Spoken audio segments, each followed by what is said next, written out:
Exclusive insights, actionable strategies, and ideas that ignite change. You're listening to the Ivey Impact Podcast from Ivey Business School. Hello and welcome to Dialogue with the Dean, the flagship series on the Ivey Impact Podcast. I'm Julian Birkinshaw, Dean of the Ivey Business School, and in this series I speak with Ivey's leading faculty to explore the research shaping business and society today. On this episode, we turn to an issue that remains as urgent as it is complex: sexual harassment in the workplace. While public conversation may suggest progress, the data tells another story. In response to this pervasive issue, many organizations turn to training programs. But do these programs truly make workplaces safer and more respectful? Or are they just ticking a box? To explore this, I'm joined by Shannon Rawski, Assistant Professor of Organizational Behaviour at Ivey. Together, we'll examine the realities of workplace sexual harassment, what effective training requires, and key lessons from her new book on the MeToo movement. Shannon, welcome to Dialogue with the Dean. It's wonderful to have you here. Thank you so much for having me. So let's just ask you a little bit about your journey. What brought you to Ivey? Well, Ivey is my second academic job in my career, and what really drew me to Ivey is a passion for both teaching and research. Ivey is unique amongst other academic institutions in that we have a real culture of excellence for both research and teaching. Got it. And of course, your own research, as we're going to get into, on sexual harassment, what kicked that off? What got you interested in that as a topic for studying? My interest really started all the way back in my undergraduate years. I was doing an undergraduate research assistantship in the Industrial Organizational Psych Department of Bowling Green State University. And in working with the faculty and the graduate students, I developed an interest in psychology in the workplace. If you think about it, most people spend a lot of their adult life at work. So if we can make it better for people at work, that can really impact a lot of people's lives. So I decided to study sexual harassment in the hopes of making the workplace better for a lot of people. And of course, sexual harassment is both an important but a difficult subject to study, I suspect. I mean, we're going to get into that. And from what you were saying earlier, you're one of relatively few people who's actually studying sexual harassment in the workplace. Well, there's a growing community of scholars who study sexual harassment in the workplace. When I was writing my dissertation research on sexual harassment training, there were only about 7 peer-reviewed studies on the topic. Yeah. And shortly thereafter, the MeToo movement started in 2017. Right. So since then, interest has grown, and we are really trying to cultivate a community of scholars that collaborate and work together to build a body of research to make some progress on this issue. So we're going to dive into a couple of your studies, and we're going to get a little bit theoretical. I mean, not very, but a little bit theoretical as a means of helping the listeners to understand what this looks like sort of in the complexities of the workplace so that we can make better recommendations as to what they might do differently. So you had a paper published in the Academy of Management Review. For listeners, this is the top academic journal in the field. It's all fun and games until someone gets hurt. Give us a sense of what that paper is all about. I mean, I know it's a theoretical paper, but just give us a flavour for what you're trying to sort of make sense of in that paper. Absolutely. It is complex, but I find that when you dig into the complexity, sometimes things make more sense than when we oversimplify. Right. So that paper is really about how the same exact behaviors can be framed as either playful joking around or sexual harassment, depending on how the people and the context create meaning around what those behaviors really represent. And can you give us an example? I mean, Sure. So take something a little bit ambiguous like sexual joking in the workplace. Right. Of course it happens. However, it can be taken as something quite offensive, maybe even threatening, especially to women in the workplace. Or it can be taken as a way to signal camaraderie, that you're in the in-group, that we're blowing off steam, relieving stress from the workplace. So both those meetings can happen. And it all depends on how the people in the situation negotiate with each other for what those behaviors really mean. Okay, so let me make sure I understood this. So it goes without saying that each of us has our own interpretation of something. And we know that definitions of sexist behavior or whatever are in the eye of the beholder. I mean, if I claim I'm being harassed, then almost by definition I am. But I think you're saying something a little bit different, which is not just as an individual I interpret the world and I make sense of it and I am offended or not. You're saying there is a sort of a social sense-making around what happens in the place in terms of dialogue, in terms of behavior, and that there's a collective thing as well as an individual thing. Absolutely. So you're right that in our own minds, we all have our own standard and definition for what we think sexual harassment is. But it's a group level phenomena that also occurs. For instance, if I want you to take a behavior as a joke, I might smile. I might tell you, hey, I've got a great joke for you, so you know what to expect. Right. Oftentimes in these situations, when a sexual joke comes out and I've really primed you to think that it's going to be a joke, you'll laugh before you even think whether or not that joke is offensive because it's so scripted and cued, you know to laugh on cue. Right. Mm-hmm. Help us understand what happens when, I'm a manager, I move into a new group, I see a set of behaviors. I think that's a bit odd. I mean, do I call that out or do I just sort of learn to conform? I mean, that's the essence of what you're saying is that the group has to make sense of something, but sometimes behaviors fall outside of what those norms are. Right. And herein lies the interesting piece about human play. Right. The goal of play is often to push the boundary of what can be included within play. Right. So imagine a play frame is like a bubble, right. And that bubble encourages people to try to put more and more behaviors inside the bubble. So the bubble expands to fit those behaviors. So maybe we just start out joking about something benign and someone tells a sexual joke and it takes off from there. Now all of a sudden the play itself is encouraging more people to tell those kinds of jokes. Maybe those jokes get a little more explicit and the bubble gets bigger and bigger and bigger until it pops, right? And that's when we think about maybe somebody outside the work group coming in, maybe the HR person, maybe a new manager, maybe a new employee who wasn't included in the initial play where things were a little more benign and they haven't been along that journey of seeing the play expand. Right. So the meaning is new to them and they think to themselves, wait a minute, this doesn't seem like play to me. Got it.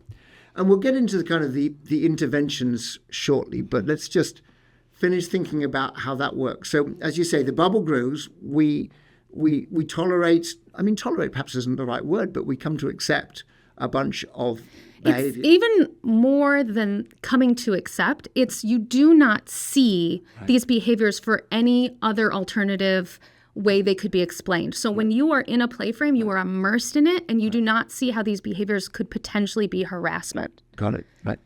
So does it take an external person or somebody kind of going, too far, that we then have to make sense of what's going on? I think the paper suggests that sometimes you actually have to take stock and you actually have to try to have conversations about what it is that your norms are in order to reset them.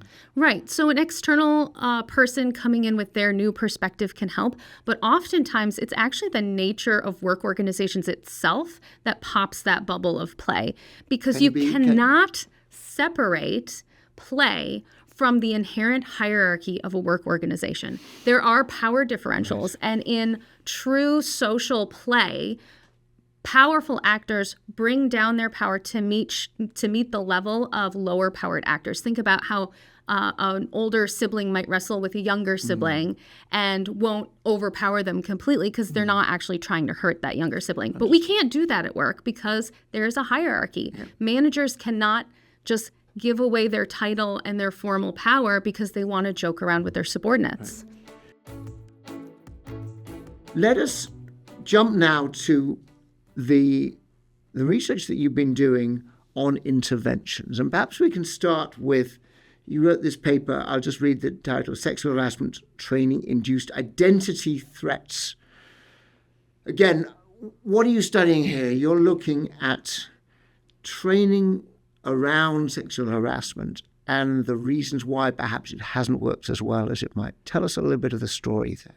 Absolutely. So when I was coming up with my dissertation idea, I knew I wanted to study something around sexual harassment, and it just so happened my university had announced that everybody in the College of Business had to go to the annual sexual harassment training. And the hallway just became a buzz of people saying, why do I have to go to this? I teach this in my classes. I consulted with HR to put together this training. I shouldn't have to go. And it just struck me that people seemed rather annoyed or angry to a level that was maybe not reasonable over going to what essentially is a 1-hour training session once every 3 years was the rule back at the time.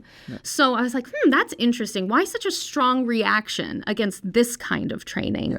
So I started doing the research on it. And what I determined was that individuals are having what we call an identity threat reaction.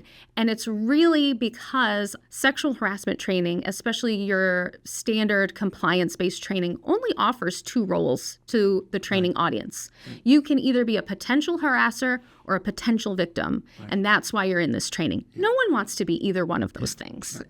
And so your point is that as an individual about to do a training, I think I'm not a victim and I'm not a harasser, so it's irrelevant to me. Right. So people are then not motivated to learn from the training, and they develop what we call backlash attitudes against the training, meaning they perceive the training as illegitimate.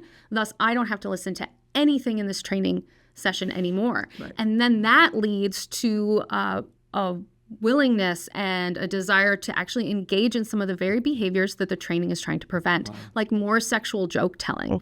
And so what sort of solution do you start to put forward in terms of doing workplace training better? Well, if the research says that it's the negative roles offered in training that make people threatened and backlash against it, then the solution must be offering people more positive roles that they can hang on to and exhibit once they leave the training. So we came up with the idea of let's put all the trainees in a positive role. We'll embed training in a narrative story where the trainee is the hero of the story. So we did a follow-up study and we tested traditional compliance-based training against this narrative-based training and found that the narrative training reduced identity threat and increased some of the training learning outcomes.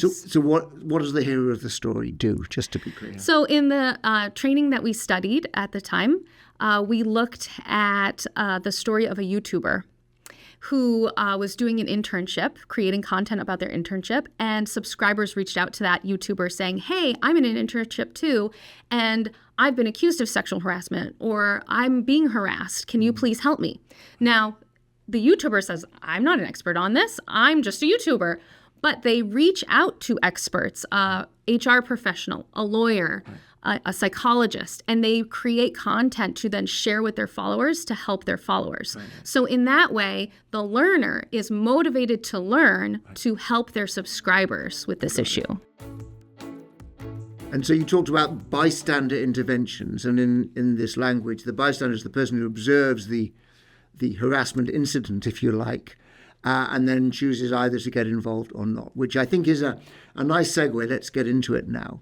To all the research you've been doing using VR, using virtual reality. And most listeners will have tried these, or at least seen these headsets that you can strap on that give you an immersive experience. It's one of the many ways in which you're using new technology.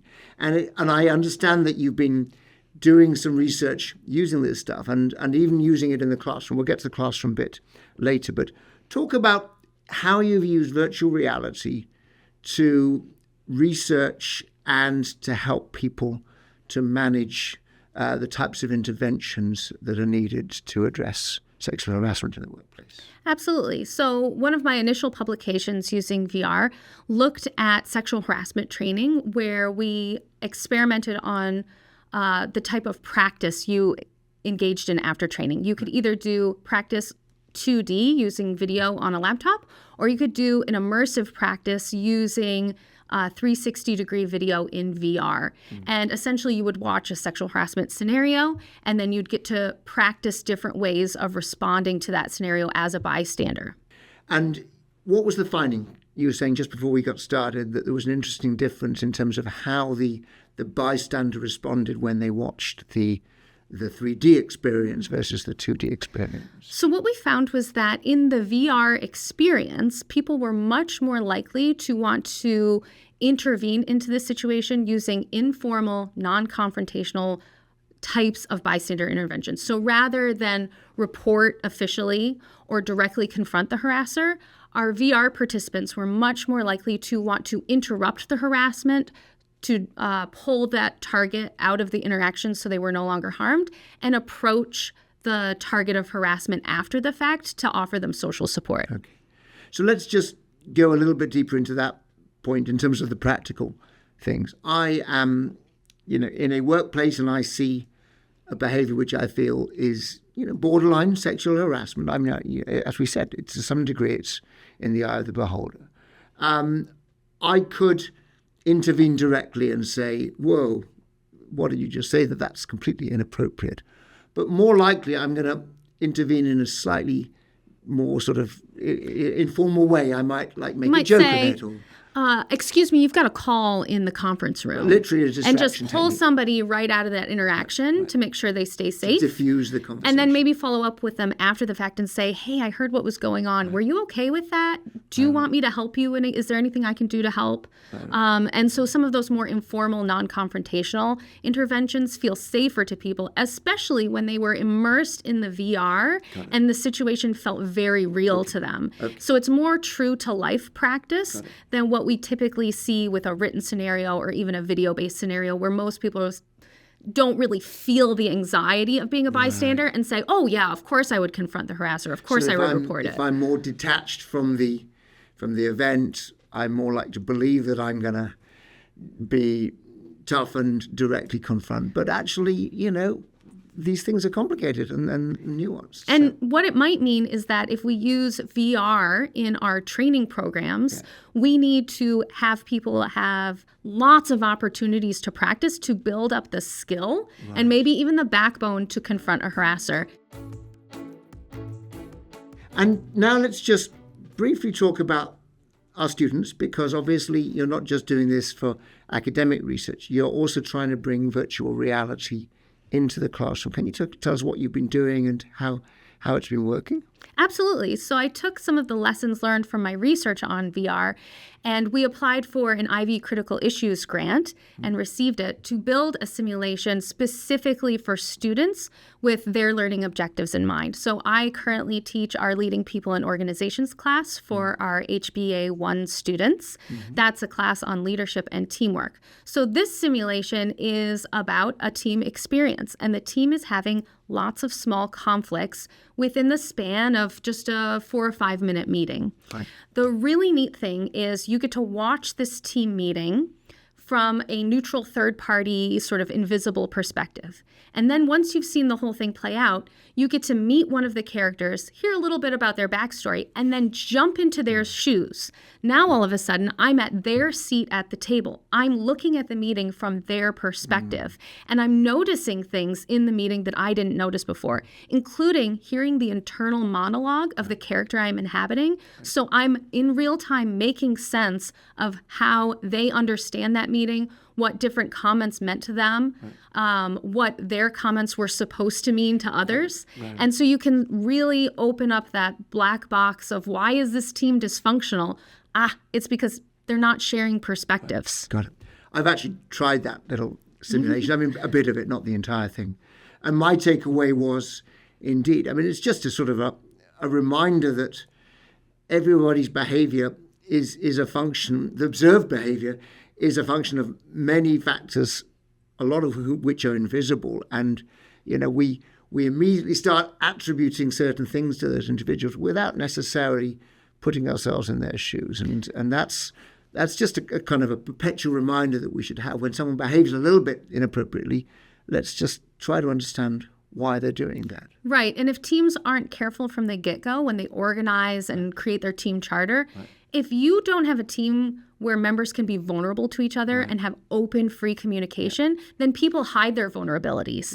And it's those vulnerabilities that are sometimes causing a lot of the problems because people are too afraid to tell you about their struggles and where they're falling short, so they keep them secret. And then it ends up causing conflict down the line. And I'm going to now hold up the book to our audience who are watching rather than just listening. And the book is called What the MeToo Movement Highlights and Hides About Workplace Sexual Harassment, Spotlights and Shadows. So you're one of the editors of this book. And of course, the MeToo movement, everyone will remember, it was 2017, I think. Is that correct? That's correct. When that first came to prominence. So tell us a little bit about this book, why you wrote it, what the big ideas are. So I collaborated with my academic advisor from University of Arkansas back from my PhD program. And we really started this book project with the desire to build a research community in the wake of the MeToo movement. So I think research topics, the pendulum sort of swings back and forth. There's a hot topic of the time, and then the pendulum swings and it kind of fizzles out. When I started my research on sexual harassment training, I would say it had kind of fizzled. And I was one of the few people doing research on sexual harassment training. And then MeToo happened. And it was just a boom. We got a lot of young scholars really energized about asking new research questions, making lots of progress. Our community is growing at our conferences. And we really wanted to do this book to support that community. And now we're seeing, even today in 2025, the pendulum seems to be swinging back again. AI is the new hot topic. We have some other diversity and inclusion movements that are happening around the world. And so we don't want to see this research area fizzle out, because whether it's a viral topic or not, whether it has a hashtag or not, sexual harassment is happening in our work organizations and the research needs to happen. So the book specifically talks about spotlights and shadows, some things which have had prominence, some things which perhaps are remaining hidden. Can you just say a bit more about those spotlights and shadows? Absolutely. So the Me Too movement really put a spotlight on certain issues around sexual harassment, the social movement itself, the role of social media, and the role of bystanders.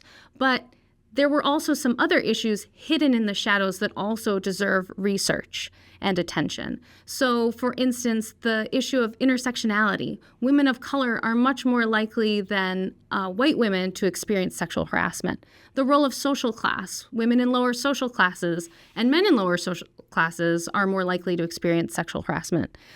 Sexual harassment as trauma in the workplace. Trauma-informed perspectives have been big in public health and education. It's just a matter of time before we in business take a trauma-informed approach to issues in our workplace.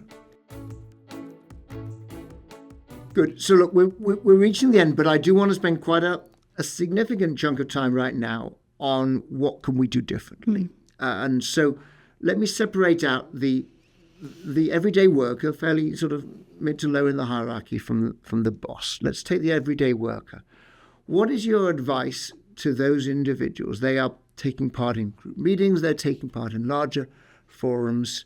They may indeed be victims of sexual harassment themselves, but particularly those who are, shall we say, bystanders in your language. What is your advice to them in terms of how they might behave a little bit differently, assuming they take this topic seriously? I would say that any bystander intervention is a brave intervention. So, of course, depending on the organization you find yourself in, you might have an organization that doesn't have very good reporting systems, where the manager is sweeping things under the rug, where the harasser involved is maybe has strong social ties to powerful people. If you're in that situation, just approaching the target after the fact and asking how you can support them, or interrupting so that they're not in an active situation where they're experiencing harm. Those are really brave steps in the right direction. Now, if you find yourself in a powerful position or in an organization that has a low tolerance for sexual harassment, sure, use those reporting systems, confront the harasser, strengthen your healthy culture. Because when you see harm being done, when you see something wrong happen and you look the other way, that's you accepting that behavior. And you don't want to deteriorate your healthy culture by allowing those things to happen.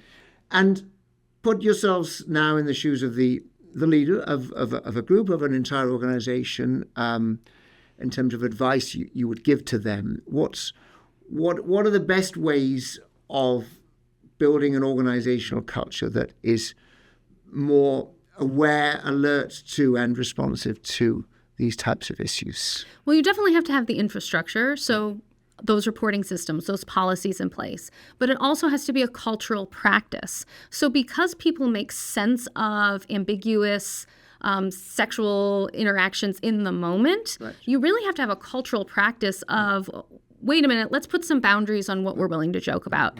Hey, let's debrief and talk about what that situation meant. And be okay giving critical feedback to one another, because if you sort of grit your teeth and bear it or shy away from confrontation, sometimes you just encourage people to do more of the same, and then the bubble grows until it bursts, right?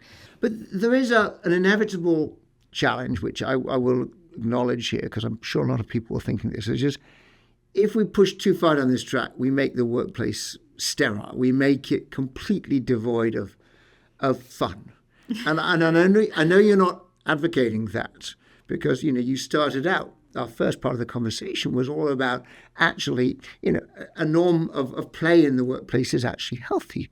So how do we ensure that all this good advice doesn't kind of go too far, and we actually strip out some of the kind of the collegiality and sociability that makes work enjoyable? Well, I think we really need to carve out positive roles for people. I think that's key. So don't treat all your employees as though they're helpless victims or potential evil harassers. Treat everybody like they're the hero of the story. And then another thing I think would be a great leap in the right direction is if we got away from training that told employees how it is and instead facilitated conversation about what are our norms going to be. Because people are going to joke, people are going to flirt, people are going to share stories about their personal lives. These things are human and they happen in the workplace. What's important is that we give people the skills and the norms to negotiate for what's okay and what's not okay, and how do I raise an issue if something's not okay without being a troublemaker, without making the conflict worse. Can we have those discussions professionally and collegially? No, I mean, in some ways it's, the most basic of advice is when you're in any sort of group or team setting, managing the process. In other words, actually reflecting on the dynamic between people and the way in which you are working is vital for a fully effective team. And I remember learning that at Ivey 35 years ago, and sometimes forgetting it, but reminding myself that the best way to make sure that your workplace is effective is periodically to actually reflect on what is acceptable and what is not. Absolutely. The teamwork is just as important as the task work. Indeed. That's actually a pretty good place to stop. So thank you very much. Thank you for having me. You have been listening to Dialogue with the Dean from Ivey Business School. My thanks to Shannon Rawski for sharing her research and insights, and to you, our listeners, for being part of this important conversation. As we close, it's worth remembering every workplace should be safe, respectful, and free from harassment. If you're experiencing harassment and don't feel comfortable speaking to your manager or HR department, we've included links to support services in the episode guide. Please know that you are not alone, and help is available. Until next time, goodbye. This was Dialogue with the Dean, an Ivey Impact Podcast series. For more insights from Ivey, including thought leadership on critical issues and additional podcast episodes, visit ivyimpact.ca or subscribe on your preferred podcast platform. Thanks for tuning in.